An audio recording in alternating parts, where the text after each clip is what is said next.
ధర్మ teachers union ఆవిర్భావ సభకు ముఖ్య అతిథిగా విచ్చేసినటువంటి ప్రొఫెసర్ గంటా చక్రపాణి గారికి మరియు వేదిక మీద ఉన్నటువంటి senior professors Delhi university Tirumali గారికి, మురళీ మనోహర్ గారికి కాకతీయ యూనివర్సిటీ ప్రొఫెసర్ రామయ్య గారికి సోషియాలజీ డిపార్ట్మెంట్ ఉస్మానియా యూనివర్సిటీ, ఇంకా వేదిక మీద ఉన్నటువంటి సౌధా అరుణ వర్ణ నిర్మూలన పుస్తక రచయిత గారికి, ఇంకా కొండ ఆశన్న డాక్టర్ గారికి, లింగమల్లు గారికి, వివిధ ఉమ్మడి జిల్లాల ఇన్ఛార్జీలకు. ఈ సభలోకి వచ్చేటప్పుడు సౌదా గారు జాన్ డ్యూయి ఫోటో పెట్టారు, భలేగా పెట్టారే అన్నారు. సౌదా గారితో అనేది ఏంటంటే, మీకు బాగా ఇష్టమని చెప్పారు, నాకు మీకన్నా బాగా ఇష్టం సార్ జాన్ డ్యూయి గారు. మీరు ఇష్టం అంటే నేను తట్టుకోలేకపోతున్నా, ఎందుకంటే మీకన్నా నేను ఎక్కువ ప్రేమిస్తున్నా జాన్ డ్యూయిని. అందుకని నాకన్నా మీరు ఎక్కువ ప్రేమించొద్దు, ఎందుకంటే మనకి మావో అంటే తెలంగాణలో ఒక విప్లవం. మావోకి గురువు హూషి అని ఉన్నాడు ఒక ఆయన, ఆయనకి గురువు జాన్ డ్యూయి. ఆ హూషి నేర్చుకున్నదంతా అంబేద్కర్ దగ్గర. తెల్లవాళ్ళ మీద యుద్ధం చేసిన నల్లవాళ్ళకి అనుక్షణం దిశానిర్దేశం చేసింది జాన్ డ్యూయి. అంబేద్కర్కి, తెల్లవాళ్ళ మీద యుద్ధం చేసిన నల్లవాళ్ళ నాయకత్వానికి, మావోని సృష్టించిన హూషీని సృష్టించిన జాన్ డ్యూయి. ఇంత అద్భుతమైనటువంటి మూల అన్వేషణ అధ్యయనం సృష్టించిన జాన్ డ్యూయి జన్మదినం పోయిన అక్టోబర్లో ఉండే కానీ ఆ జాన్ డ్యూయి జన్మదినం రోజునే ఈ టీచర్ల యూనియన్ ఆవిర్భావం జరిగితే బాగుండు అని మిత్రులతో అనుకోవడం జరిగింది. కానీ అప్పటికి ఎన్నికల నోటిఫికేషన్ వచ్చింది. అప్పుడు జరపలేకపోయాము, ఇప్పుడు జరిపాము. కానీ విచిత్రంగా 2 సంఘటనలు జరిగినాయి. అప్పుడు జరిపినట్టయితేనేమో ఆకునూరి మురళీ గారు వచ్చేవారు, గంటా చక్రపాణి గారు రాలేకపోయేవారు. ఇప్పుడు జరిపితే ఆకునూరి మురళి గారు రావట్లేదు, చక్రపాణి గారు వచ్చారు. ఇది వారిని అడిగే ఈ జోకుని మీకు చెప్పడం జరిగింది. అప్పుడు కూడా వచ్చేవారు అన్నారు, చాలా సంతోషం. ఎందుకంటే ప్రభుత్వంలో ఉండి యుద్ధం చేయడం చాలా అరుదైన విషయాలు ప్రపంచంలో. అలాంటి ఒక రాడికల్ థింకింగ్ ఉన్న ప్రొఫెసర్ గారు, నేను, రామయ్య గారు, ప్రొఫెసర్ గంటా చక్రపాణి గారు ముగ్గురం ఒకే డిపార్ట్మెంట్ సోషియాలజీ ఉస్మానియా యూనివర్సిటీ. మాకు సత్యనారాయణ గారు అని వారికి కూడా గురుగారే అనుకుంటున్నాను నేను, మీకు కూడా అట్లా ఒకే డిపార్ట్మెంట్ కావడం కూడా వెరీ హ్యాపీ.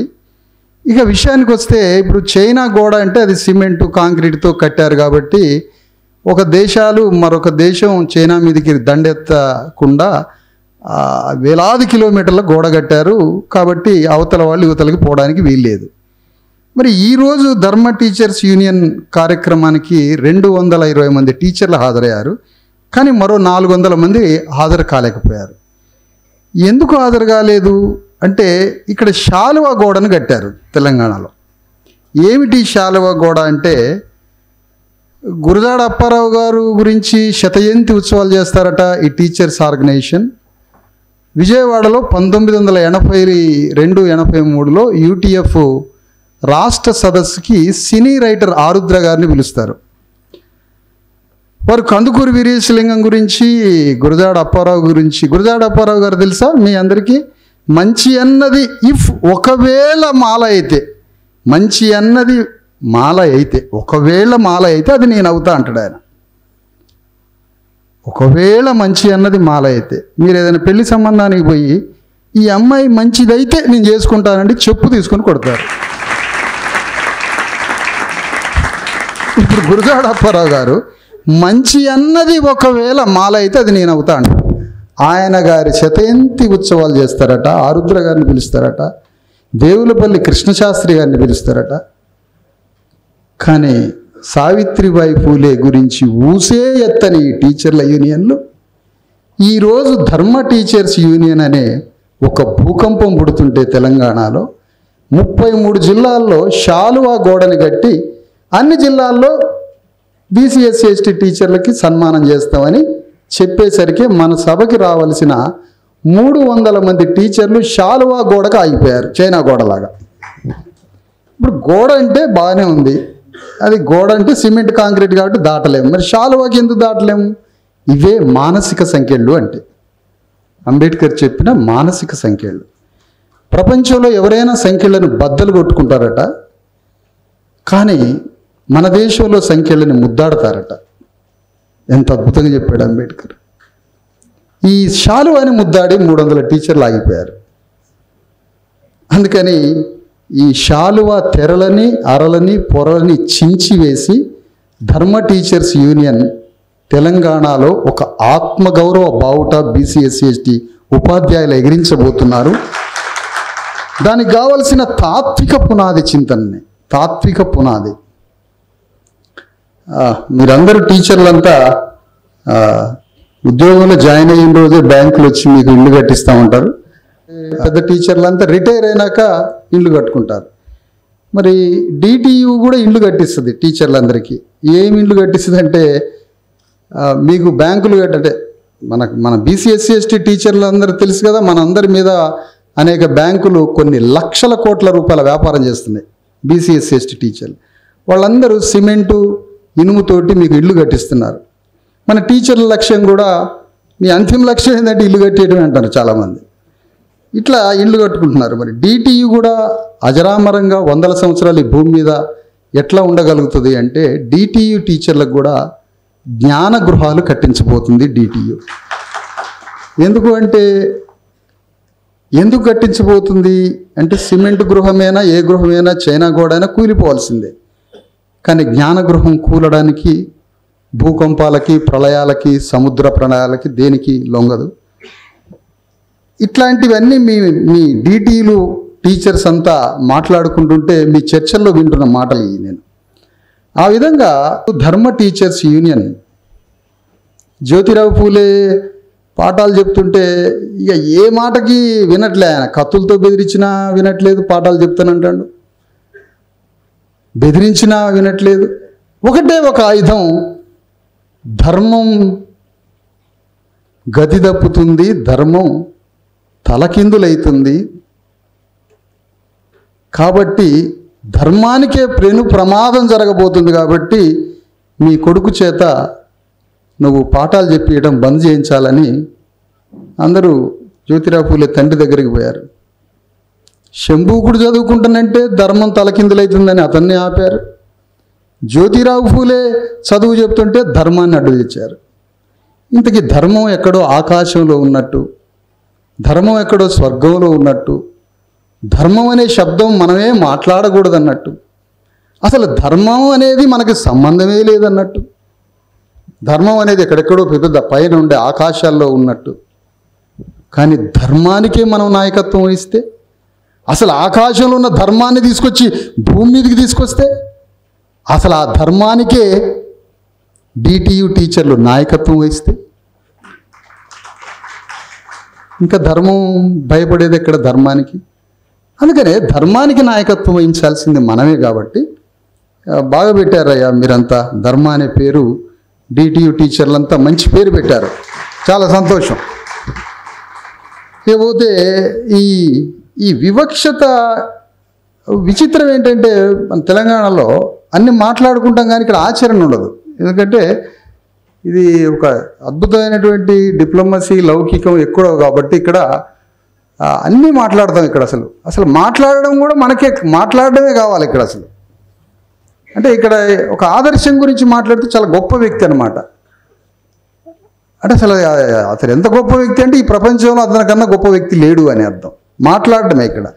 ఒక సినిమా తీసినా, ఒక కథ రాసినా, ఒక ఉపన్యాసం చెప్పినా, ఒక చక్కగా 10 మందిలో మాట్లాడినా అది ఆ ఆదర్శం చాలన్నమాట. దానికి యాక్షన్ ఉండదు ఇక్కడ. మరి వివక్షతకి గురయ్యేవాడు నాయకత్వం వహించాలా ఈ ప్రజలకి?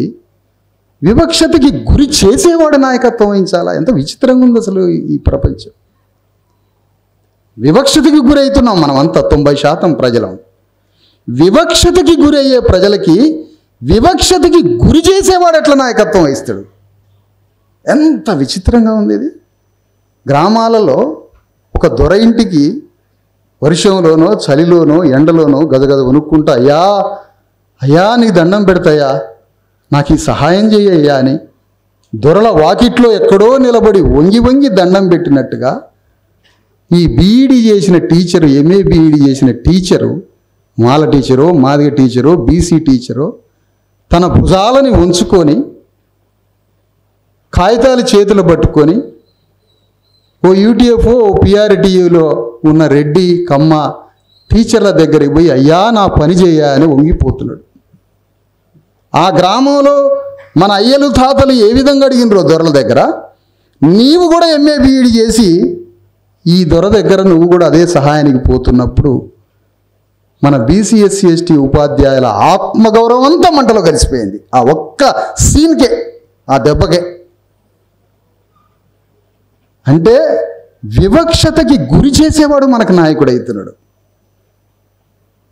ఆంధ్ర వల్ల వివక్షత, ఆంధ్ర వల్ల వివక్షతకి మన మీద వివక్షత, మన మీద వివక్షతకి గురి చేసేవాడు ఆంధ్ర వాళ్ళ మీద పోరాటానికి నాయకత్వం. ఎవరు నాయకత్వం వహించాలి? 50 ఏళ్ళు ఆంధ్ర వాడు వివక్షతకు గురి చేస్తే ఆ ఒక్క పిలుపు 24 గంటల్లో 5 రోజుల్లో నెల రోజుల్లో తెలంగాణ గడ్డ మీద ఉన్న 3.5 కోట్ల మందికి ఎక్కించారు. కానీ 2000 సంవత్సరాల వివక్షత మన మీద, దాని మీద తిరుగుబాటు చేయడానికి ఎన్ని వందల సంవత్సరాలు. ఇప్పుడు జ్యోతిరావు పూలే పుట్టి 150 ఏళ్ళు, ఇంకా మనలోకి ఉద్యమం రాలే. వాళ్ళు సృష్టిస్తే వారం రోజులు సృష్టించారు ఆంధ్ర వాళ్ళ మీద పోరాటానికి. ఎందుకు? తెలంగాణ రాష్ట్రం ప్రత్యేకంగా ఏర్పడితే ఇది సోవియట్ రష్యా అయిద్దని. వివక్షత గురి చేయొచ్చు కాదనట్లే, కానీ మన మీద జరుగుతున్న 2000 సంవత్సరాల వివక్షతని బద్దలు కొట్టి మన విముక్తి ప్రదాతలైనటువంటి లెగసీ ఒకటి ఉంది కదా. ధర్మం అంటే ఏంటి? ధర్మం అంటే ఏంటి? ఏంటి అసలు ధర్మం అంటే? వారసత్వ జ్ఞానం. వారసత్వ జ్ఞానం. శరీరం నుంచి శరీరం జెనెటిక్గా పుడుతూ ఉంది. మరి ఆలోచనకి వారసత్వం ఏంటి? ఆలోచనకి లెగసీ ఏంటి? అసలు వారసత్వం ఏంటి? నీ పూర్వీకుడికి మార్గం ఏంటి? నీ పూర్వీకులు నువ్వు ఎట్లా బతకాలను ఒక దారి చూపిపోతున్నారే. ఒక శక్తివంతుడైనటువంటి వ్యక్తి తిరుగుబాటు చేస్తే ఒక యుగానికి ధ్రువమై కూర్చుంటుంది. ఒక యుగం బతకొచ్చు. ఒక శక్తివంతుడైన వాడు రాజీ పడితే ఒక యుగం మీద భూమి మీద ఉన్న కోట్ల మంది మరణించవచ్చు. ఎందుకు రాజీ పడుతున్నాడు ఇతను ఒక శక్తివంతుడైన ఒక టీచర్ రాజీ పడితే కాంప్రమైజ్ అయిపోతుంది భూమి అంతా. ఆ భూమి మీద మనం బతికే విలువలన్నీ తారుమారై పులినోట్లోకి మనం పోయే విలువల్లోకి వెళ్ళిపోతున్నాం. అంటే మనం అందరం చనిపోతాం. కానీ ఒక్క తిరుగుబాటు బయలుదేరితే ఒక యుగంలో ఉన్న మానవ కోట్ల మంది ప్రజలు విముక్తి అవుతారు. జస్ట్ ధర్మం తెలియకపోబట్టి. మరి మన వారసత్వం ఏంటి? సావిత్రిబాయి ఫూలేనే కేంద్ర ప్రభుత్వంలో మానవ వనరుల శాఖ మంత్రి అయితే స్మృతి ఇరానీలాగా, సావిత్రిబాయి ఫూలేనే భారత ప్రభుత్వంలో విద్యాశాఖకు సంబంధించిన మానవ వనరుల కేంద్ర మంత్రి అయితే సావిత్రిబాయి ఫూలే భారతదేశంలో ఉన్న 70 కోట్ల మంది బీసీ ఎస్సీ ఎస్టీలంతా అమెరికా పోయి బతికేటోళ్ళు, లేదా దేశాన్ని అమెరికా చేసేటోళ్ళు. మరి ఇది సాధ్యమా? సావిత్రిబాయి ఫూలేని తీసుకొచ్చి కేంద్ర మంత్రివర్గంలో పెట్టడం సాధ్యమేనా? సాధ్యమే. ఎట్లా సాధ్యం? మానవుడు శరీరం రక్తమాంసాలతో బతికే ఈ శరీరం 1000 కోట్ల మంది భూమి మీద ఉండొచ్చు. ఇంకో 100 సంవత్సరాల తర్వాత మరొక 1000 కోట్ల మంది రావచ్చు. ఇవి శరీరాలు మాత్రమే. దీంట్లోకి వచ్చేది ప్రోగ్రాం, అదే ధర్మం. సావిత్రిబాయి ఫూలే ఆలోచన కలిగిన ఏ శరీరమైనా, ఏ మహిళైనా పోయి ఆ కేంద్ర మంత్రివర్గంలో కూర్చుంటే సావిత్రిబాయి ఫూలే మంత్రి అయినట్టే. ధర్మాన్ని అనుసరించడమే ఇవో బ్రాహ్మణుడు చేస్తున్న పని. అది బ్రాహ్మణ ధర్మం లేకుండా బతికిన బ్రాహ్మణుడు ఉన్నాడా భూమి మీద? మరి సావిత్రిబాయి ఫూలే, జ్యోతిరావు ఫూలే, సాహు మహారాజు, అంబేద్కర్ ధర్మం తెలిసి బతికిన వాళ్ళు ఉన్నారా మన దాంట్లో ఎవరన్నా? వారికి 3 ఏళ్ళప్పుడే జంజం వేసి సంకల్పం చెప్పి ఇవన్నీ చెప్పి వారిని ఆ ధర్మంలో బతికిస్తుంటారు 3-4 ఏళ్లకే. అంటే వాళ్ళ శరీరాలు తిత్తులు మాత్రమే. కార్యక్రమాన్ని 5000 సంవత్సరాల నుంచి మోసుకొచ్చి ఆ శరీరాల్లోకి పంపితే అవే శరీరాలుగా మారుతూ ఉంటాయి ప్రతి యుగానికి, తరానికి. మరి మన సంగతి ఏంటి? మనది ఏంటంటే ఇల్లు కట్టడం లక్ష్యం. మా జీవితంలో ఇల్లు కట్టాలా. మిమ్మల్ని నేనేమనట్లే. మన టీచర్లలో కొద్దిగా రియల్ ఎస్టేటు, కొద్దిగా చిన్న చిన్న వ్యాపారాలు, చిట్ ఫండ్స్, కొద్దిగా ఇవి కూడా వచ్చినాయి. వీటికి కారణం మనం కాదు. పాఠం చెప్పకుండా, చదువు చెప్పకుండా రియల్ ఎస్టేట్ వ్యాపారం చేస్తూ, చిటీలు కట్టిస్తూ మన మీద నాయకత్వం వహిస్తున్న రెడ్డి, కమ్మ, వెలమ టీచర్లు మనకు నేర్పుతున్న అవలక్షణాలు అయ్యి. మనకు లేవు అసలు ఈ లక్షణాలు. మనం లేస్తే భయభక్తులతో పాఠం చెప్పడానికే పోతాం. అందుకని ఈ ధర్మం తెలవకపోతే ఎట్లన్నా? ధర్మం తెలవాలిగా. ధర్మం తెలవకుండా నువ్వు బతకడం వృధా కదా. ధర్మం తెలవకుండా బతుకుతున్నావు అంటే నువ్వు యాంటీ ప్రోగ్రామ్ అని, నువ్వు వ్యతిరేకమని, అంటే తల్లి బిడ్డను చంపినట్టుగా నువ్వు జాతిని చంపుతావు అని అర్థం. అంటే చూడగలరు కదా, దర్శనం చేసుకోవాలి. భూమి మీద మనం కొన్ని విషయాల్ని దర్శనం చేసుకోవాలి కదా. అందుకని ఎవరో మహానుభావుడు సత్యం తెలవకుండా నువ్వు బతుకుతున్నావు అంటే ఎందుకు నువ్వు బతికేది? ఉరిపెట్టుకొని సావడం బెటరు. అంటే నువ్వు చూడలేకపోతున్నావు. ఏ సత్యాన్ని అయితే చూడాలనో చూడలేకుండా పోతున్నావు. ధవళేశ్వరం గోదావరి నది మీద ఆనకట్ట కట్టినటువంటి సరార్థన్ కాటన్ని దేవుడుగా కొలుస్తున్నారు ఉభయ గోదావరి జిల్లా వాళ్ళు. బ్రాహ్మణుల నుంచి, వెలమల నుంచి, కమ్మల నుంచి, రెడ్లంతా, మొత్తం అగ్రకులాలంతా జొన్నలు పండించుకొని మా భూముల్ని, సిరి సంపదలు పండించే ఆనకట్ట కట్టిండని ఆయన సమాధి ఆడందో ఎత్తుకున్నారు. పోయి లండన్లోనే ఉంటే ఆడికి పోయి సంకల్పాలు చెప్పుకొని వచ్చారు. మరి 1850లోనే లార్డ్ మెకాలే 3 రకాల ప్రాంతాల్లో పర్యటించి బ్రిటిష్లో పార్లమెంటులో ఒక బడ్జెట్ని కేటాయించుకొని వచ్చి బొంబాయి ప్రావిన్స్లో, మద్రాస్ ప్రావిన్స్లో, కలకత్తా ప్రావిన్స్లో అసలు ఎవరెవరికి విద్య అందుతున్నది, ఎవరెవరికి విద్య అందుతున్నది ఒకసారి ఎంక్వైరీ చేసిరా లార్డ్ మెకాలే అని పంపిస్తే 6 నెలలు తిరిగిందట. ఆయన ఇచ్చిన రిపోర్టు బ్రిటిష్ పార్లమెంట్కి, ఒక్క బీసీ ఎస్సీ ఎస్టీ శూద్రుడు, ఒక అక్షరం ముక్క నేర్చుకున్నాడు ఒక్కడు లేడు దేశంలో అని రిపోర్ట్ ఇచ్చాడు. అందుకని ఇప్పుడు లార్డ్ మెకాలే శత్రువు అని చెప్తారు వాళ్ళంతా. లార్డ్ మెకాలే ఏమో మీకు శత్రువు, ఎందుకంటే ఆయన బ్రిటిషోడు కాబట్టి. మరి సరార్థన్ కాటన్ మాత్రం భూములకి నీళ్లు వారిచ్చిన ఆయన బ్రిటిషోడు, ఆయన మాత్రం దేవుడు. ఏం న్యాయం చెప్పండి ఇది? ఈ న్యాయం గురించి మాట్లాడకపోతే ఎందుకు మన జీవితం చెప్పండి? Very simple. CP Brown, Charles Phillips Brown, Kadapa collector, Telugu భాషని ఏదో సరి చేస్తే ఆయన దేవుడై కూర్చున్నాడు. ఆయన సమాధి కోసం యార్లగడ్డ లక్ష్మీప్రసాద్ లండన్ పోయి ఆయన సమాధి ఆడందో ఎత్తుక్కొని వచ్చాడు. కానీ లార్డ్ మెకాలే పార్లమెంటుకి బీసీ ఎస్సీ ఎస్టీ అణగారిన వర్గాలు ఒక్కడు చదువుకున్నవాడు లేడు. ఎక్కడైతే అగ్రకులాలకి చదువులు చెప్పే పీఠాలు ఉన్నాయో ఆ పీఠాలు బద్దలైతే కానీ విద్య ప్రజాస్వామ్యం కాదు ఈ దేశంలో.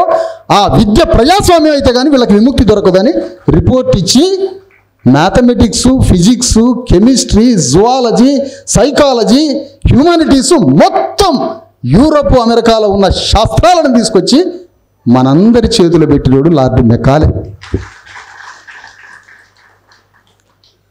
ఈ సత్యం మాట్లాడొద్దా అంటున్నా?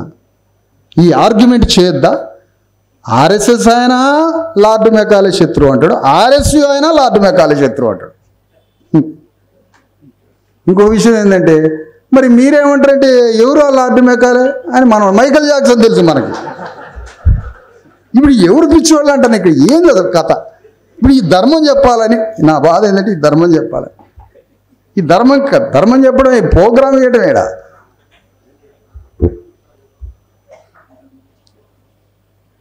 చాలా చాలా చాలా సింపుల్గా ఉన్నాయి ఈ విషయాలన్నీ. ఫిజిక్స్ని తీసుకొచ్చి మనకు చెప్పడం, వీళ్ళందరూ మ్యాథమెటిక్స్ని యూరప్ మొత్తం ఈ శాస్త్రాలన్నింటికి వ్యతిరేకం. వీళ్ళంతా వ్యతిరేకం, కానీ వీళ్ళే నేర్చుకుంటారు. మనమేమో రాఘవేంద్రరావు బిఏ చేస్తాం మనం. ఇది మన పరిస్థితి. నల్గొండ జిల్లాలో ఉన్నట ఐఏఎస్ అయినా బీఈడి చేయాలంటాడట అక్కడ ఒక ఆయన. బీఈడి లేకపోతే కుదరదట. సరే చేయండి, బాగానే ఉంది, బీఈడిని మనం అవమానపరచట్లే, కానీ ఏది అసలు మన బ్రతుక్కి జీవితానికి అర్థం ఏంటి? అందుకని ఒక యూటీఎఫ్ టీచర్ వాజేడు మండలం, వెంకటాపురం మండలం, భద్రాచలం, కూనవరం, పేరూరు, ఆ శబరి ఒడ్డున 30 సంవత్సరాలు సైకిల్ మీద యూటీఎఫ్ని గ్రామానికి యూటీఎఫ్ని పరిచయం చేసి ఆ మండలంలో 20 మంది సిపిఎం సర్పంచ్లు గెలిపించింది సార్ ఒక యూటీఎఫ్ టీచరు. మన పని ఏంటి? మన అయ్యే ఊళ్ళో ఎట్లయితే దోర దగ్గరికి పోయినరో మనం యూటీఎఫ్ రెడ్డి గారి దగ్గరికి కూడా అట్నే పోయి వంగాల. మన బాడీ షోల్డర్స్ ఏంటంటే వంగితే గొప్పవాళ్ళం అని, సిన్సియర్ అని. మనం స్ట్రైట్గా నిలబెడితే మన షోల్డర్ని ఇతనికి అహంకారం ఉందని వాడు అనుకుంటాడు ఏమో మనం అనుకోవాలి.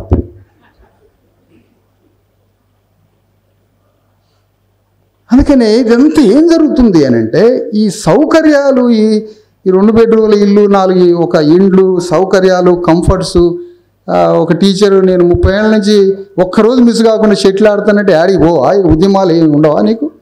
30 ఏళ్ళ నుంచి నేను షటిల్ ఆడుతాను సార్, ఒక్కరోజు మిస్ కాలేదు అంటాడు ఈ నాగర్ కర్నూలు టీచర్. అంటే ఇంక నువ్వు నా మీటింగ్ కూడా రావా? సార్ మీటింగ్లో నువ్వు అంటే అంత కంఫర్టా? అంటే ఈ ప్రపంచాన్ని ఏం చేద్దామని లార్డ్ మెకాలే అనేటువంటి యాడ్ నుంచి వచ్చిండు, మళ్ళీ పైకి తీరి అంటాడు కదా, ఆ ధవళేశ్వరం మీద కట్టిన ఆయన ఎందుకు పొగుడుతున్నావా, సరార్దన్ కాటన్ ఎందుకు పొగుడుతున్నావు అంటే వాళ్ళు చెప్పే సమాధానం చూడండి. బ్రిటిష్ ఈస్ట్ ఇండియా కంపెనీ శత్రువు, కానీ అందులో ఉద్యోగస్తుడు శత్రువు అంటే మా లార్డ్ మెకాలే కూడా ఉద్యోగస్తుడే. ఇప్పుడు ఒప్పుకుంటావా? మన జీవితాలని మార్చాడు లార్డ్ మెకాలే. లక్షల ఎకరాల భూమి ఉన్న ఒక జమీందారికి, ఆ గ్రామంలో అంటరాని వాడికి ఇద్దరికి ఐపీసీ ఇండియన్ పీనల్ కోడ్ చట్టం ఇద్దరికి ఒకటే అని ప్రతిపాదించినోడు లార్డ్ మెకాలే. అతను రిపోర్ట్ ఇస్తే దాని పునాదిగానే అసలు భారతదేశంలో ఏదో 3వ వాయిస్ వస్తుందా ఇందిరా పోండి అన్నాడట బ్రిటిషోడు. 3వ వాయిస్ ఒకటి ఏంది అని అంటే అదే జ్యోతిరావు ఫూలే వాయిస్. అట్లా ఒక్కొక్క ప్రకంపనలు సమాజంలో, ఒక్కొక్క ప్రకంపనలు. ఈ ప్రకంపనలతోటే సమాజంలో మనకు తెలియవు, ఈ ప్రకంపనలు కంటికి కనపడవు. ఆలోచనల ప్రకంపనలు. ఒక విత్తనం నుంచి, ఒక చెట్టు నుంచి ఎన్ని రూపాలైతే వస్తాయో ఆలోచనల గర్భం ఇది ఆలోచనల గర్భం. ఈ ఆలోచనల గర్భం జ్ఞానవంతులైన మనుషుల్ని కంటూ ఉంటుంది. అది గర్భం. మనకు వద్ద ఆలోచనలు, 6ంటికి ఇంటికి పోవాల్సిందేనా అర్జెంటుగా? ఎవడు పొమ్మండి మిమ్మల్ని ఇంటికి 6ంటికి? రాజ్యాంగం రాసిందా? ట్రాఫిక్ కాడ ఆగి తీసుకో, ట్రాఫిక్ సిగ్నల్ కాడ ఆగల కర్ర తీసుకొని. యాడికి పోతారా మీరు 6 గంటలకి ఇంటికి? అంటే ఈ మొత్తం మహనీయుల యొక్క పండ్లు పొలాలు తిని అర్జెంటుగా ఇంటికి పోవాల్సిందేనా? పెద్ద టీవీ ముందు కూర్చోవాలనా? మరి అగ్రవర్ణాలు యూటీఎఫ్ టీచరు సైకిల్ వేసుకొని వాజేడు మండలంలో 20 గ్రామాల సర్పంచుల్ని గెలిపించి, ఒక పార్లమెంటు సభ్యుడిని గెలిపించి రాజ్యం తీసుకొచ్చిండయా. ఒక టీచరు రాజ్యం తీసుకొచ్చిండు.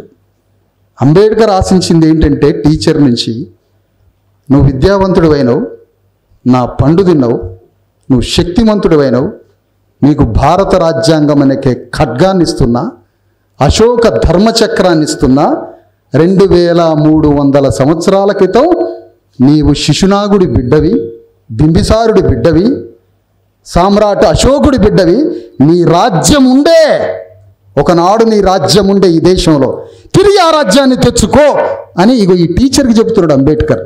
అదే అశోక చక్రం. అది కూడా మంది కాదట. మాది జాతీయ జెండా మీద మనకు సంబంధం లేదంటాడు మనోడు. అది మనదే. నీ రాజ్యాన్ని నీకు ఇండైరెక్ట్ లాంగ్వేజ్లో చెప్తున్నాడు అంబేద్కర్, నీ రాజ్యం ఉందని. ఈ పని అంతా టీచర్లే చేయాల్సింది. బెంగాల్లో రాజ్యం తెచ్చింది టీచర్లే, చాలామంది టీచర్లే రాజ్యాలను తెచ్చింది. ఉత్తరప్రదేశ్లో టీచర్లే. మనం కూడా టీచర్లమే. మనం టీచర్ల అందరం కలిసి చేయాలి ఈ పని అంతా. అందుకనే ఒక త్రిసూత్రం. ఒకటి హక్కుల కోసం యాజిటేషన్. తిరుమల గారు ఏమన్నారు, అసలు మన గురించి ఆలోచించే పరిస్థితే రానియద్దు స్టేట్. టీచర్లు వాళ్ళకి అన్ని ప్రొవిజన్స్ చేయాలి. అది సాధ్యం కాదు గవర్నమెంట్. ఓకే, ఇల్లు కావాలంటే మేము ఫిలాసఫీ చెప్తామంటే కూడా ఇప్పుడు రానియడు. అది కరెక్టే. ముందు నీ హక్కుల కోసం పోరాడాలి, బాగానే ఉంది. ఈ హక్కులతో పాటుగా నీ ధర్మం ఏంటి? ఆ ధర్మాన్ని తీసుకుపోవాలి కదా. ఏ పేపర్ చూసినా టీచర్స్ యూనియన్ పేర్లన్నీ, నర్సిరెడ్డి, యాదవ్ రెడ్డి, ఇలాంటి ఉద్యమాలు వచ్చినప్పుడు అమ్మా మేలుకుంటాను రా వీళ్ళు. అందుకని ఎవరో జంగయ్య అనే ఒక పిచ్చోడిని పెట్టాలి, బీసీనో ఎస్సీనో.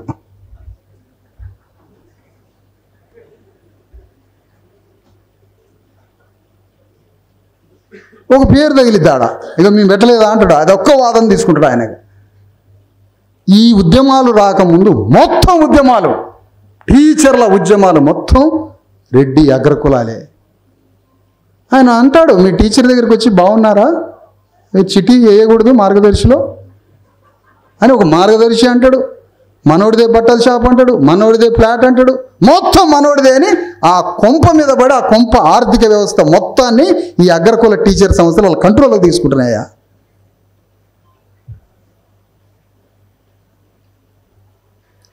అంటే మన జీవితాన్ని ధర్మం తెలియక మన జీవితం మొత్తాన్ని ఇంకోళ్ళకి హ్యాండ్ ఓవర్ చేస్తాను. అదే బానిసత్వం అంటే. బానిసత్వం అంటే అదే. నేను బానిసత్వంతో బతకడానికి వీల్లేదు, ఎటువంటి పరిస్థితిలో బతకడానికి వీల్లేదు. ధర్మం తెలిసిన వాడు బానిసత్వంతో బ్రతకడు. ఎందుకంటే తన శిరస్సు మీద వాక్యమే యజమాని అయింది కాబట్టి. మన శరీరం మీద యజమాని మటన్ ఇచ్చి రావాల్సిందే ఈరోజు. ఇప్పుడు యజమాని ఇదే కూర్చున్నది యజమాని. అంటే నేనేమంటున్నానంటే మన మీద యజమాని ఎవరు అసలు? ఈ భూమి మీద నీ శరీరం భూమి మీదకి వచ్చిందంటే ఎవరో నీ తరఫున ఆర్గ్యుమెంట్ చేస్తున్నారు. నువ్వు ప్రాణంతో బతకాలని, నువ్వు చల్లగా బతకాలని, నువ్వు అన్ని సౌకర్యాలతో బతకాలని నీ తరఫున కన్నీళ్లు కార్చే ఒక తల్లి లాంటి ఒక మాతృత్వ గుణం ఉన్నటువంటి ఒక తాత్వికుడు ఎవడో శత్రువుతో యుద్ధం చేసి కొట్లాడి పోరాడి వాదించి ఆ యుద్ధంలో గెలవబట్టే మనం బతికి బట్టగడుతున్నాం. నీకు తెలియకుండా జరుగుతుంది ఈ ప్రోగ్రాం. ఆ తాత్వికుడు నీకు లెగసీ కాదా? నీ ప్రోగ్రాం ఏంటి అసలు భూమి మీద? అందుకనే పోనీ ఈ విషయాలు ఇక్కడ ఇన్స్పిరేషన్గా అనిపించినాయి అనుకుందాం. ఇక్కడి నుంచి బయటికి పోగానే మళ్ళీ మామూలు అయిపోతుంది. ఎందుకో తెలుసా? మన మీద ఉద్యమం లేదు కాబట్టి. మనకు ఈ పోరాటాల్లాగా అనిపిస్తున్నాయి. వాళ్ళ కార్యక్రమాలేమో ఈ ఫంక్షన్లలాగా అనిపిస్తాయి. 3:30కి లేచి సంకల్పాలు మొదలు పెడతారు. అయ్యో వాళ్ళకి ఒక ఉద్యమం అన్నమాట అది. అందుకని ఈ ధర్మ అనేటువంటి పదం బలిగా పెట్టారు టీచర్లంతా. మీ అందరూ ఈ పేరు పెట్టినందుకు ధన్యవాదాలు చెప్తున్నా మీ అందరికీ. అట్లా ఈ ధర్మ అనేటువంటి ఈ ధర్మానికి మనమే నాయకత్వం వహించడం, ధర్మం అనే పదాన్ని మనమే వాడడం, ధర్మాన్ని మనమే తీసుకోవడం. 90% మంది బీసీ ఎస్సీ ఎస్టీలో తెలంగాణ గడ్డ మీద రాజ్యాన్ని తెచ్చుకోవడానికి కావాల్సినటువంటి పునాదుల్ని, తాత్విక ఆలోచనలని వెదజల్లాల్సింది టీచర్లు కాదు, 100% టీచర్లు కాదు. అందుకనే టైము మనకున్నటువంటి అవకాశాలు వీటన్నింటినీ కలబోస్తే రాజ్యం వస్తుందయ్యా. ఇక్కడ రాజ్యం వచ్చింది అంటే అర్థం మనం బ్రతుకుతాం, 1000 సంవత్సరాలు మనం బ్రతుకుతాం అని అర్థం. రాజ్యం వచ్చింది అంటే, రాజ్యం లేదు అని అంటే నీ వ్యతిరేక శక్తులు అవతలు ఉన్నాయని అర్థం. అవి కబళిస్తూ ఉంటాయి, నిన్ను కబళిస్తూ ఉంటాయి. అందుకని ఈ ధర్మబద్ధమైనటువంటి ఈ ధర్మ టీచర్స్ యూనియన్ DTU తాత్వికంగా తయారు చేయడము, టీచర్లందరినీ ఐడియాలజికల్గా ధర్మబద్ధంగా తయారు చేయడం, ఈ అర్జెంటుగా మనకి టెంట్ వేసి పిడికిలి బిగించి ధర్నా అనేది ఒకటి ఉన్నదిగా, ఒక ఫీలింగ్.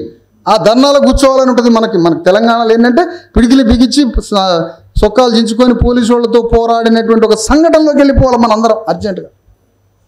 అందుకని ఏ ఊరు పోయినా మనోళ్ళు నా మీద 100 కేసులు ఉన్నాయంటారు. అంతేనే ఇది సరే. ఇలాంటి యాజిటేషన్ ఒకటి మన హక్కుల కోసం, ఏ హక్కులు ఉన్నాయో అవి. ఇంకోటి ఏంటంటే తాత్వికంగా బీసీ ఎస్సీ ఎస్టీ టీచర్లంతా ఐడియాలజికల్గా మనందరం ఒకటైనామంటే నీ జీవోలన్నీ అయ్యే వచ్చి నీ కాళ్ళ కాడికి వస్తాయి. అంత భయపడుతుంది రాజ్యం, తెలుసా మీకు?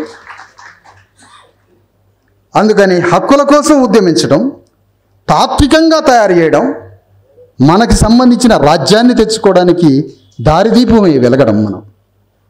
దారిదీపమే వెలగడం అంటే మనం రాజ్యాన్ని తెచ్చుకోవడానికి పునాదులు వేయాలి, మన హక్కుల కోసం పోరాడాలి, మన ధర్మాన్ని ప్రచారం చేయాలి, అంతిమంగా మానవుణ్ణి మన మహనీయులు కోరుకునే మానవుడిగా తయారు చేసుకుంటూ పోవడం. ఇగో ఈ టీచర్కి ఉండాల్సినటువంటి. అందుకని ఇందులో ఇంక్లూడ్ చేసుకుందాం, అనేక వర్గాలని, అనేక మందిని ఇంక్లూడ్ చేసుకుందాం. అందుకని ఇక్కడ నేనేమంటే మనిషిని బ్రేక్ చేసేది ఏంటి పాయింట్స్.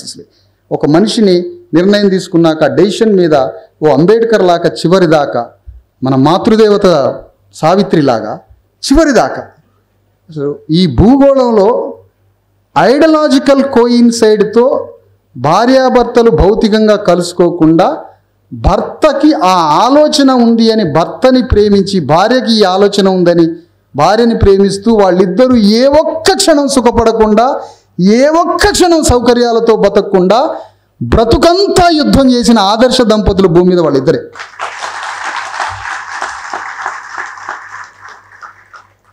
జ్యోతిరావు ఫూలేని చంపడానికి వస్తే ఎంత ఇస్తారయ్యా నీకు నన్ను చంపితే అంటే 100 రూపాయలంటే, ఆ 100 రూపాయలతో నీ కుటుంబం మంచిగా 4 రోజులు బతికిద్దంటే నన్ను చంపే అన్నాడు. ఏం జంట అసలు ఆ జంట! ఆది దంపతులు వాళ్ళు, శివపార్వతులు కాదు, వీళ్ళిద్దరు ఆది దంపతులు. మనకి వర్షిపింగ్ అనేది పూజ అవసరమే. ఎందుకంటే ఇందాక అనుకున్నట్టుగా శిరస్సు మీద యజమాని, మన మానవ దేహం మీద యజమాని. నువ్వు ఎవరిని ఆరాధిస్తావో ఆరాధించినప్పుడు ఆ వాక్యం నీలోకి వచ్చి నీ మీద యజమాని అయి కూర్చుంటుంది మాతృదేవత సావిత్రిబాయి ఫూలే. అందుకని మనది ఇప్పుడు మనం మాట్లాడుతున్న అంత ట్రూత్ మాట్లాడారు, మనం అంత సత్యం మాట్లాడారు. ఈ సత్యాన్ని దారి ఇవ్వక తప్పదు. ఎప్పుడైతే మనం కాంప్రమైజ్ అవుతామో శత్రువు యాక్టివ్ అవుతాడు, యుద్ధంలో వాళ్ళు విజేతలు అవుతారు. మనం శక్తిని కూడగట్టుకొని సత్యం నీ వైపు ఉన్నప్పుడు ఆ యుద్ధం నువ్వు మొదలు పెడతావో నీ అపోజిట్ ఫోర్సెస్ మొత్తం వీక్ అయిపోయి సరెండర్ అయిపోతాయి. అది మెటీరియల్ కానీ హ్యూమన్ బాడీ కానీ. ఇవి తెలుసుకోవాలా, సమాజంలో ఈ ఇంటలెక్చువల్ విషయాలను తెలుసుకోవాలి. మనం పాఠాలు చెప్పడం రావాలి, అన్నీ రావాలి, ముందు చూపు కూడా ఉండాలి. ముందు చూపు ఉండాలి. ఓ రెడ్డి ఆయన ఎక్కడో కంపలల్ల భూమిని కొంటాడు 40 ఏళ్ల క్రితం, కంపలల్ల కొని దాన్నే 1000 రూపాయలకి ఎకరం కొని ఆ 1000 రూపాయలకి ఎకరం కొన్నదాన్ని నీకు 1,00,000 రూపాయల గజం అమ్ముతాడు. ఏంటంటే ఆయనకు ముందు చూపు. మన టీచర్ నా కంపల్లో చూపిస్తే నన్ను చంపడానికి తీసుకొచ్చావురా అంటాడు. నీళ్ళు నిప్పులు లేని కాడికి తీసుకొచ్చినావు, నన్ను చంపుతావా ఏంది ఇక్కడ అంటే తీసుకపోయినవాడు కుట్ర చేస్తాడు అనుకుంటాడు వాడు. ఈ రెడ్డి ఆయన తీసుకపోతారు, ఇది ఎప్పటికైనా బంజారా హిల్స్ అయితే అంటాడు. ఆయన ముందు చూపు, మన వాళ్ళది మందు చూపు. నేనేమంటున్నా ఇప్పుడు నేను ఈ జోక్ కూడా వేయకపోతే నా ఉపన్యాసం వినరు అని భయపడి ఈ జోక్ వేసిన. ఏం చేయాలి? ఎన్ని కష్టాలు ఇప్పుడు తెలంగాణ వాళ్ళని మెప్పియాలంటే. గజ్జలు కట్టుకొని పాటలు పాడటమో మాకు రాదు, మరి ఎట్లా? ఇందులోనే ఒక జోక్ ఎత్తుక్కోవాలి నేను. అందుకని 2-3 జోకులకి ఇందులో స్థలాన్ని ఇవ్వడం జరిగింది. ఈ విధంగా మనందరం కలిసి ఒక ధర్మాన్ని యజమానిగా మన మీద పెట్టుకుంటే ఆ ధర్మంతో 10 మందిని కలిసి ఉద్యమించడం కానీ ఆ ధర్మాన్ని వ్యాప్తి చేసేటప్పుడు అందులో ఆనందం కలిగిద్ది, మనకి సంతోషం కలిగిద్ది. అందుకని ఈ ధర్మ టీచర్స్ యూనియన్ మీరందరూ ఈ భావాలతో మీరందరూ ఉన్నారేమో అనుకుంటున్నాను నేను. అంటే మీరందరితో చర్చిస్తుంటే ఈ భావాలు కనిపించినాయి, అవి మీకు క్లియర్ చేస్తున్నాను నేను. ఈ మీ భావాలే ఇవన్నీ మీకు చెప్తున్నాను అనమాట. ఇవన్నీ కలిగి ఉన్నారు కదా మీరని. ఆ రకంగా ఈ ధర్మ టీచర్స్ యూనియన్ తెలంగాణ గడ్డ మీద లక్షలాది మంది టీచర్లని ఇంటింటికి పోయి ఆర్గనైజ్ చేయండి. మీరు సాయంత్రం 6ంటికి వచ్చిర్రంటే ఒక్క టీచర్ ఆర్గనైజ్ కాడు, మీకు ఒక్క టీచర్ కూడా మీ మాట వినడు. మీరు 6 గంటల నుంచి అర్ధరాత్రి 11, 12 దాకా ఈ ధర్మం కోసం పనిచేయండి, టీచర్లు తయారవుతారు. పొద్దున్నే 5 గంటలకి పనిచేయండి లేచి, అప్పుడు టీచర్లు తయారవుతారు. అప్పుడు యూటీఎఫ్ టీచర్లు 20-30 మంది ఎంపీటీసీలు అయినారు. పీఆర్టీ వాళ్ళు అయితే అయితేనే ఉంటారు, వీళ్ళు ఇట్లా అవుతారు, వాళ్ళు అట్లా అవుతారు. ఇద్దరు లక్ష్యం మనల్ని అంతం చేయడం. కాబట్టి బీసీఎస్సీ ఎస్టీల ఆత్మగౌరవం అంటే ఇది ఫ్యాషన్ అయిపోయింది వర్డ్. ఆత్మగౌరవం అంటే ఫస్ట్ ఆత్మ ఉండాలిగా, దాన్ని గౌరవించాలంటే. ఆత్మ ఉంటే దాన్ని గౌరవించవచ్చు. మరి ఆత్మ ఎక్కడి నుంచి వస్తుంది? నీ లెగసీని, నీ వారసత్వాన్ని కొనసాగిస్తే అది సోల్గా తయారై ఆ సోలే నిన్ను నడిపిస్తుంది. ఆ సోల్ని గౌరవించడమే ఆత్మగౌరవం. ఇప్పుడు మన ఆత్మగౌరవం ఏంటి అంటే ధర్మ టీచర్స్ యూనియనే మన బీసీఎస్సీ ఎస్టీ ఉపాధ్యాయుల మనల్ని ప్రేమించే వారు ఉంటే గురదాడలాగా వారు ఉంటే, బీసీఎస్సీ ఎస్టీలని ప్రేమించేవారు ఒకవేళ ఉంటే వారు కూడా మన దాంట్లోకి రావచ్చు. మళ్ళీ ఈ మాట అన్నా కోపం వాళ్ళకి. ఒక్క డెమోక్రాటిక్ ఫార్వర్డ్ క్యాస్ట్ అని రాయనంత వరకు వీళ్ళు వేరా, వీళ్ళు వద్దా, ఇప్పుడు అది కూడా పెట్టడం జరిగింది. ఇప్పుడు ఎంతమంది వస్తారో ఎంతమంది సపోర్ట్ చేస్తారో కూడా చూడాలి మనం. ఆ విధంగా ఒక ఐడియాలజికల్గా లీడర్షిప్ చేయండి. మీరు మీ మండలంలో ఉన్న, మీ జిల్లాలో ఉన్న వందలాది మంది బీసీఎస్సీ ఎస్టీ టీచర్లకి నాయకత్వం వహించండి. డిఈఓ దగ్గరికి, ఎంఈఓ దగ్గరికి, జిల్లా పరిషత్ చైర్మన్ దగ్గరికి, స్టేట్ కమిషనర్ దగ్గరికి నా ప్రజల హక్కుల సంగతి ఏంటి అని బీసీఎస్సీ ఎస్టీ టీచర్లే పోయి యుద్ధం చేసి మన వాళ్ళకి పనులు చేసి పెట్టే నాయకులు గండయ్య. రెడ్ల దగ్గర పాదాల కింద పడకుండా నాయకత్వం వహించి ఆ నాయకత్వంలో క్షత్రియుడు పొందే ఆనందాన్ని పొందండి. క్షత్రియుడు అంటే బ్రాహ్మణ క్షత్రియుడు కాదు, మనం కూడా క్షత్రియులే. అందుకని ఇదే ధర్మం అంటే. ఇలాంటి ధర్మాన్ని కొనసాగించే మరి డిటియు పేరు మీద ఇంత గొప్ప టీచర్స్ యూనియన్ని ఆవిర్భవింప చేస్తున్నందుకు మీ అందరికీ ఈ ఆవిర్భావ సన్నాహ కమిటీ నాకు కూడా మాట్లాడే అవకాశం వారికి కల్పించినందుకు వారికి ధన్యవాదాలు. ఇంత చక్కటి అవకాశం నాకు ఇందులో మరి కల్పించినందుకు వారికి ధన్యవాదాలు.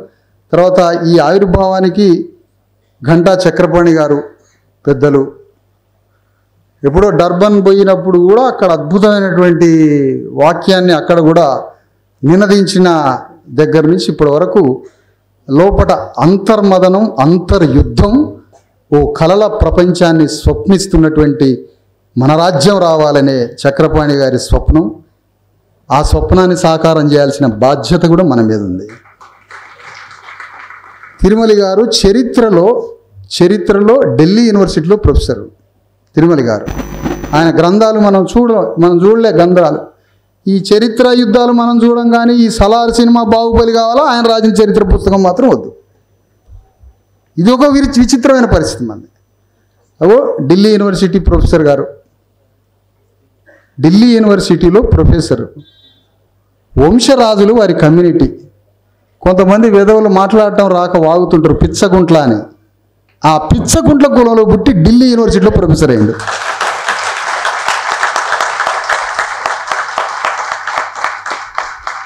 ఇదే సావిత్రిబాయి ఫూలే, జ్యోతిరావు ఫూలే వాక్యాన్ని నెత్తి మీద పెట్టుకున్నారు కదా.